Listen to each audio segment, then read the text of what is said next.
Movie के start में हमें एक आदमी दिखता है जो कि एक वॉल को सही कर रहा होता है, क्योंकि उसमें एक होल होता है, लेकिन वो दीवार सही होने का नाम ही नहीं ले रही थी।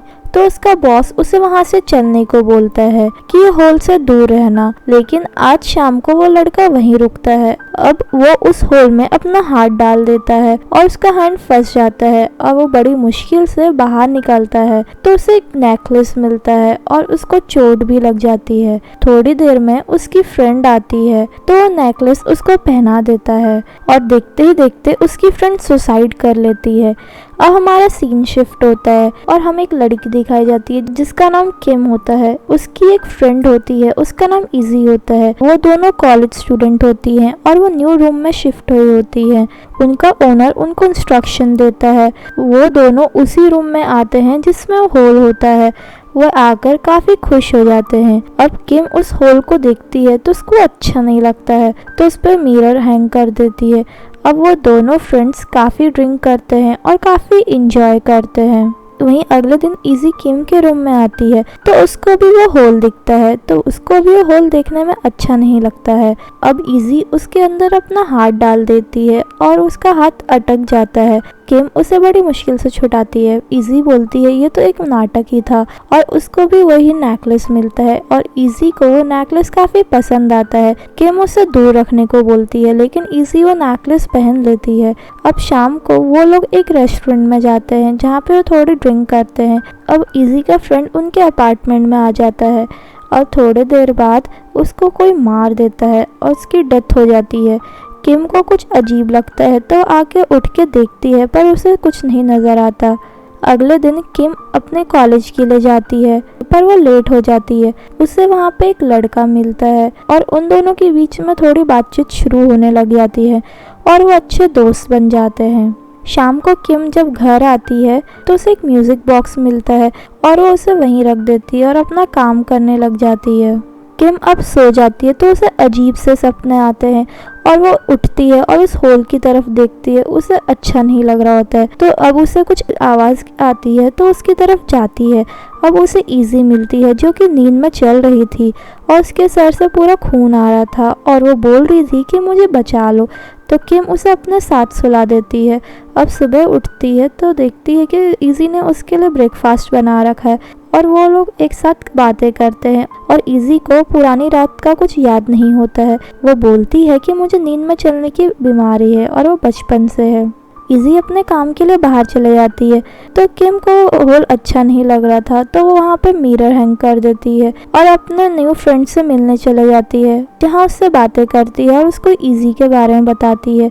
तो उसका दोस्त उसे घर तक लिफ्ट देने आता है। किम अब काम कर रही होती है तो मिरर अचानक से गिर जाता है। किम जिससे काफ़ी डर जाती है और वो इजी को देखने जाती है तो बिजी होती है। अब वो डरते हुए वापस आ रही होती है, लेकिन उसके पैरों में वो कांच का टुकड़ा लग जाता है। अब किम सोई हुई थी, तभी उसे कुछ आवाज़ें आती हैं। उसे लग रहा था कि इजी सपने में होगी और वो देखती है कि इजी एक पेंटिंग की तरफ मुड़ के खड़ी है और उस पेंटिंग को देखे जा रही है। किम उसको कंट्रोल करने के लिए जाती है और जैसे ही इजी पीछे मुड़ जाती है वो बहुत डरावनी लग रही थी। इजी वहाँ से भागने लग जाती है तो किम उसका पीछा करती है और वो उसको बेसमेंट में ले आती है। किम उसे काफ़ी ढूंढने की कोशिश करती है तो इजी एक कॉर्नर पे खड़ी हुई थी और उसके हाथ में वही म्यूज़िक बॉक्स था। तो किम उसे शांत करने की कोशिश करती है।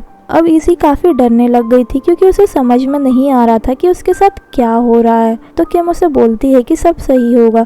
अब किम अपने फ्रेंड से इजी के बारे में बताती है तो उसका फ्रेंड उसकी मदद करने के लिए उसके अपार्टमेंट में आता है और जो पेंटिंग्स होती है उन सब की फ़ोटोज़ खींचता है। अब वो दोनों इस रूम के बारे में सर्च करते हैं तो उन्हें पता चलता है कि यहाँ पे एक हस्बैंड था जिसने अपनी प्रेग्नेंट वाइफ को मार दिया था क्योंकि वो लोग बैंकरप्ट हो गए थे। अब रात हो जाती है और इजी को काफ़ी कुछ अजीब होने लग जाता है, जैसे उसके अंदर कुछ आ रहा हो, और वो देखते ही देखते उसकी आंखें बदल जाती है।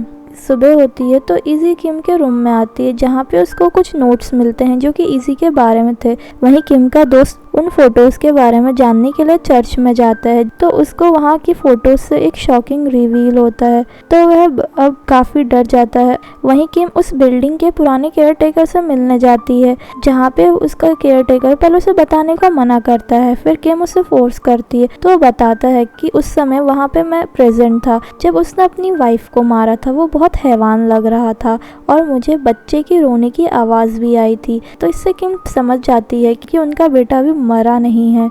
अब किम घर आती है तो इज़ी उससे काफ़ी नाराज़ थी, क्योंकि उसको उसके नोट्स के बारे में पता चल गया था और वो उससे झगड़ा करके वहाँ से जाने लगती है। किम उसे काफ़ी रोकती है लेकिन वो सुनती नहीं है। तो अब किम को काफ़ी गुस्सा आ रहा था, तो वो होल को तोड़ने लग जाती है। तभी उसके पास से एक हाथ गिरता है और वो काफ़ी डर जाती है। तभी उनका मकान मालिक आता है और वो किम को वहाँ से लेकर चले जाता है। वहीं किम का दोस्त उसको फ़ोन करने की कोशिश करता है लेकिन वो उठा नहीं रही थी, तो वो उसके घर में आ जाता है। वहीं वो लैंड ओनर ने किम को बंदी बना लिया था और वो बताता है कि उनका बेटा मैं ही था, लेकिन मुझे उनके लिए तुम्हें सेक्रीफाइस करना पड़ेगा और मैं कुछ नहीं कर सकता हूँ। किम वहाँ से भाग जाती है लेकिन फिर से वो उसको पकड़ लेता है और वो उसको चाकू मारने ही वाला था, तो किम उसकी आंखों में मार देती है और वो वहाँ से भागने लग जाती है। अब वो देखती है कि उसके फ्रेंड को बहुत बुरी तरीके से मार रखा है, जिससे वो काफ़ी सैड हो जाती है। वहाँ से भागते हुए बेसमेंट की तरफ आ जाती है। वो मकान मालिक उसका पीछा कर रहा होता है उसको मारने के लिए। तभी उसका मकान मालिक आ जाता है और उसे मारने ही जा रहा था, लेकिन वो आत्मा उस पे ही हावी हो जाती है और वो खुद को ही मार देता है। अब वो वहाँ से भाग रही होती है तो तभी उसे इजी दिखाई देती है और वो उसका पीछा करती है। इजी अब काफ़ी खतरनाक हो गई थी, क्योंकि उसके अंदर आत्मा आ चुकी थी और वो खुद को मारने की कोशिश कर रही थी। किम उसे काफ़ी रोकती है लेकिन उसके अंदर का शैतान उसको मारने की कोशिश कर रहा था। इजी धीरे धीरे करके किम के पास आ रही थी और उसको भी मारने की कोशिश कर रही थी और वो उसके ऊपर लेट जाती है उसको मारने के लिए, लेकिन किम तभी उसके गले से वो लॉकेट निकाल देती है, जिससे वो शैतान भी उससे बाहर चले जाता है। अब वो वहाँ से भागने की सोचते हैं लेकिन इजी बोलती है कि हमें डिस्ट्रॉय करना होगा। तो किम वहाँ जाके उस पेंटिंग को डिस्ट्रॉय करने की कोशिश करती है, लेकिन तभी वहाँ बहुत सारे कौवे आ जाते हैं तो वो जल्दी से डिस्ट्रॉय कर देती है। उनकी हालत काफ़ी ख़राब थी तो वो हॉस्पिटल जाते हैं, लेकिन हमें उनके पीछे अभी भी वो छाया दिखाई देती है।